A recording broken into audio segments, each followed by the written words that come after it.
जय श्री राम, जय श्री राम, जय जय श्यावर राम। आज हम बात करेंगे एक विशेष बात, जिस बात को आप सब लोग जानते हैं, सुने हैं, उसी बात पे आज हम चर्चा करेंगे। बात क्या है? आग लगी आसमान में, आग लगी आसमान में, झड़झड़ पड़े अंगार, संत ना होते जगत में तो जल जाता संसार। आग लगी आसमान में, झड़ पड़े अंगार, संत ना होते जगत में तो जल जाता संसार। इसका मतलब क्या है? इस विषय में हम आज चर्चा करेंगे। तो आग लगी आसमान में, इसका मतलब क्या है भाई? आसमान में कभी आग लग सकता है कि नहीं? आसमान में कभी आग लग सकता है? अरे यहाँ बोला जा रहा है कि आग लगी आसमान में और झड़ पड़े अंगार। इसका मतलब ये होता है कि जो मन है, ये मन जो है आकाश है, ठीक है ना? मन आकाश है और आग इच्छाएं हैं। जो इच्छाएं हैं वो मन को जला रहे हैं, वो मन को सता रहे हैं, वो मन को तड़पा रहे हैं। तो आग लगी मन में, इच्छाओं की आग लगी है।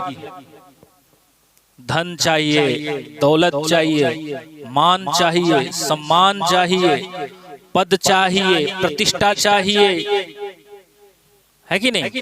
पता नहीं क्या क्या चाहिए इंसान को।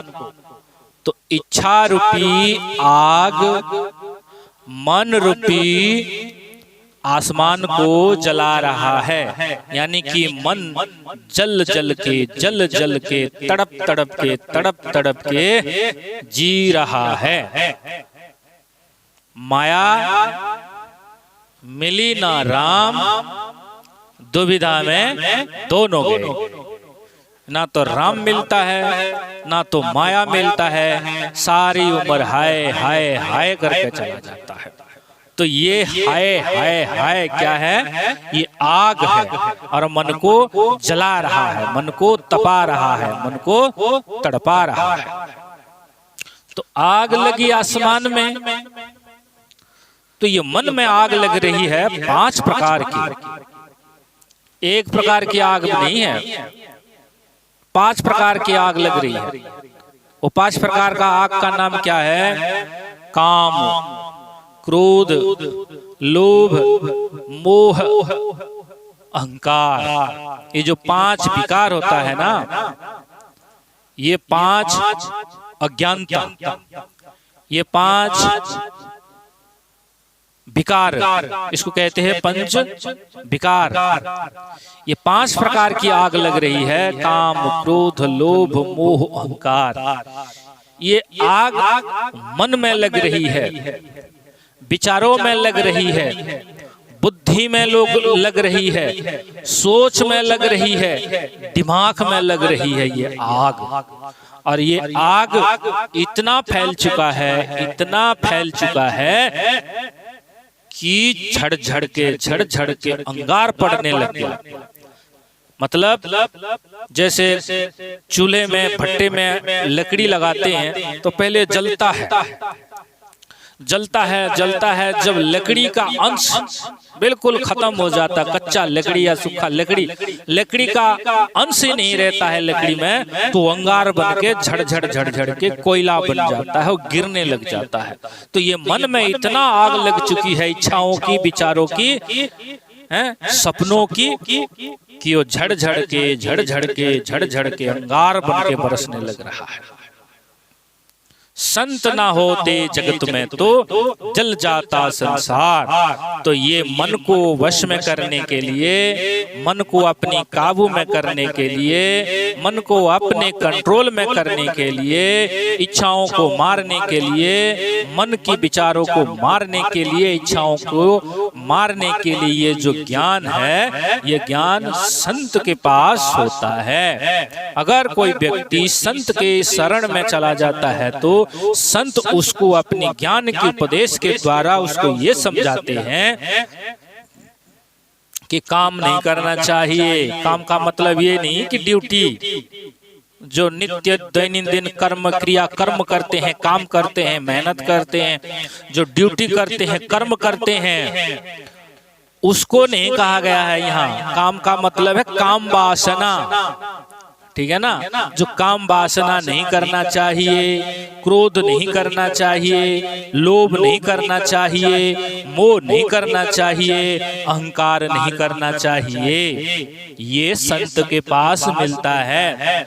ये ज्ञान संत ही उपदेश देते हैं और उसी उपदेश को जो व्यक्ति ग्रहण करता है तो उसकी माया रूपी अंगार, इच्छा रूपी अंगार, विषय रूपी अंगार जल के शांत हो जाता है, मन उसके बस में हो जाता है और उसी मन के द्वारा प्रभु की भजन करके प्रभु की प्राप्ति करता है। इसीलिए इसी विषय रूपी अग्नि को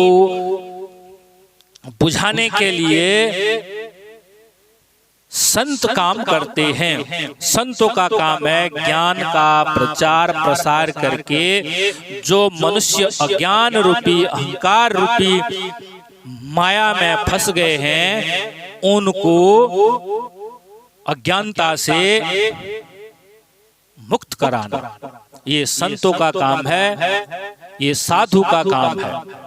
साधु का मतलब होता है जिनकी विचार शुद्ध है, जिनकी व्यवहार शुद्ध है, जिनकी कर्म शुद्ध है, जिनकी आत्मा शुद्ध है, जो पवित्र है, शुद्ध है, उसी का नाम संत है। संत का मतलब बाहर की स्वरूप से नहीं, जैसे कि मैं अभी लग रहा हूँ कि जैसे कोई बड़ा महंत, बड़ा संत, बड़ा बाबा, दिखने में तो कोई कसर ना है, लंबे लंबे 7.5 फुट 20 जटाएं, दाढ़ी और ये मालाएं और ये वस्त्र जो है ना, देखने में तो मेरे सकल किसी संत महापुरुष सिद्ध महापुरुष से लवलेस भी कम नहीं है, कुछ भी कमी नहीं है मेरे जो आप देख रहे हो मेरे को सामने स्वरूप, संत स्वरूप में।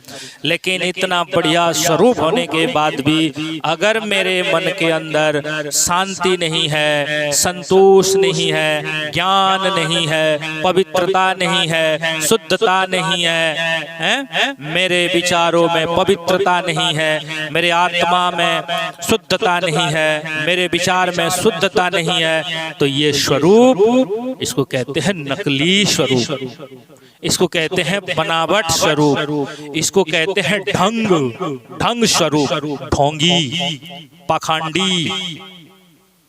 जब अंदर विचारों में शुद्धता नहीं है, विचारों में पवित्रता नहीं है, वाणी में पवित्रता नहीं है, कर्म में पवित्रता नहीं है, व्यवहार में पवित्रता नहीं है, शुद्ध विचार, शुद्ध आहार, शुद्ध कर्म नहीं है, तो ये लट्टा जट्टा माला कपड़ा सब कुछ ढोंग है, पाखंड है, ठीक है ना। इसीलिए बाहरी स्वरूप से संत तो कोई भी बन जाएगा, कोई भी बन सकता है और कोई भी बन जाओ और बनते रहेंगे। इसके लिए कोई रूल, कोई नियम, कोई कानून, कोई संसद भवन से कोई बिल पास तो हुआ नहीं भाई। इस कैटेगरी के आदमी इस भगवावाना को पहरेगा, इस कैटेगरी के आदमी इस भगवावाना को, ये संत स्वरूप को भेष भगवान को धारण नहीं कर सकता। ना कोई ऐसा रूल, ना कोई ऐसा कानून, ना कोई ऐसा नियम है। गंगा गए तो गंगादास, जमुना गए तो जमुनादास। जब मर्जी काला पहन लो, जब मर्जी लाल पहन लो, जब मर्जी धोला पहन लो, जब मर्जी पैंट पहन लो, जब मर्जी कुर्ता पहन लो। घर में आए तो पैंट बूट शर्ट, बाहर गए तो अपना भगवा बना। क्यों? कोई रूल नहीं है, कोई नियम नहीं है, कोई कानून नहीं है, कुछ नहीं है। कोई भी बन जाओ बाबा, कभी भी बन जाओ बाबा। इस बाबा की स्वरूप को तो कोई भी धारण कर सकता है, लेकिन जो संत होता है, जो साधु होता है, जो सिद्ध होता है, वो खून में होते हैं, खून में होते हैं। ठीक है ना? वो स्वभाव कैसे चेंज होगा, वो गुण कैसे चेंज होगा? संत स्वभाव, संत गुण, संत वाला आचरण, संत वाला व्यवहार, संत वाला कर्म खून में होता है। जिसके खून में संतों का आचरण, संतों का विचार, संतों का व्यवहार, संतों का कर्म जिसके खून में भर गया हो, तो वो पैंट पहरे चाहे 60, कोई फर्क नहीं पड़ता है। जिनकी आत्मा शुद्ध होता है, जिनकी विचार शुद्ध होते हैं, जिनकी कर्म शुद्ध होता है, जिनकी व्यवहार शुद्ध होता है, ना नीलकंठ की चोटी में जाके तपस्या करने की जरूरत है, ना बढ़िया बढ़िया ये माला और बढ़िया भगवा कपड़ा, बिल्कुल लाइट लाल रंग का कपड़ा पहनने की कोई जरूरत नहीं होता है। संत का मतलब शुद्ध विचार, शांत स्वभाव, स्थिर स्वभाव, धीर स्वभाव। जो इस प्रकार की जो संत होते हैं, जो ज्ञानी होते हैं, सिद्ध महापुरुष होते हैं, वही सिद्ध महापुरुष, ज्ञानी महापुरुष संसार को सत्य का उपदेश दे करके, ज्ञान का उपदेश दे करके सभी को काम, क्रोध, लोभ, मोह, माया, अहंकार रूपी अंगार से, अग्नि से ऊपर उभारते हैं, ऊपर उठाते हैं, उनकी अग्नि को शांत कर देते हैं और वो मुक्ति की मार्ग में चल पड़ते हैं। स्वयं भी मुक्ति की मार्ग में चलते हैं और दूसरे को भी मुक्ति की मार्ग में चलाते हैं। वही संत होते हैं, वही सिद्ध होते हैं, वही महान होते हैं। तो मेरे कहने का मतलब आपको समझ में आ गया है कि आग लगी आसमान में, झड़ पड़े अंगार, संत ना होते जगत में तो जल जाता संसार। इसीलिए संत जो होते हैं सबसे महान होते हैं, संत ही गुरु होते हैं और संत ही धर्म गुरु होते हैं, संत ही गुरु होते हैं। क्योंकि संत के पास ज्ञान होता है, ज्ञान ही गुरु होता है। जिसके पास ज्ञान होता है, ज्ञान ही गुरु होता है, और जिसके पास ज्ञान नहीं है उसके पास कुछ नहीं है। व्यक्ति ज्ञान से महान होता है, व्यक्ति कर्म से महान होता है, व्यक्ति गुण से महान होता है। व्यक्ति कभी भी अपने रूप को छुपा के कितना बढ़िया बढ़िया, इससे भी बड़े बड़े माला पहन लो, कितने बढ़िया बढ़िया चमकदार पहन लो, कितने बढ़िया बढ़िया जटा बना लो, एक ना एक दिन तो पकड़ा ही जाता है। ठीक है ना? तो आज के लिए इतना ही। फिर मिलेंगे फिर किसी दिन, फिर किसी ज्ञान की चर्चा के साथ। तब तक के लिए जय श्री राम, जय श्री राम, जय जय श्यावर राम।